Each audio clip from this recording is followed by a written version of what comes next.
Sa pamumuno ni Mayor Madeline Europe Alfilor, nais nitong mapaganda ang ating kakalsadahan sa lungsod. Sa loob lamang ng ilang taon ay marami na po tayong napagawa at napaayos na kalsada sa iba't ibang barangay. Madali at komportable na po ngayon ang ating pagbiyahe patungo sa iba't ibang barangay at mabilis na pong naibababa ng ating mga magsasaka ang kanilang mga produkto sa ating public market.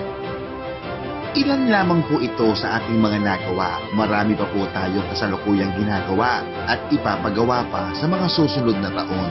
Hindi po tumitigil ang ating mga proyekto sa pagsasaayos ng kalsada. Ang lokal na gobyerno ng Iliga, pati na rin ang national government at iba pang mga ahensya ay patuloy pa rin pong magpapagawa ng mga kalsada upang mas masaayos pa ang ating paglalakbay. Ginagawa na po ng Team Iriga, Team Madel ang ipinapangako ng iba. Hindi na kailangan ng pagbabago. Ang tunay na kailangan nating mga Irigenyos ay pagpapatuloy ng ating magandang nasimulan para mas mapaunlad pa ang ating lungsod. Mayor Madeline Europe Alfilor. Multi-awarded na. World class pa ang public service. Hashtag si Madel ang mayor ko.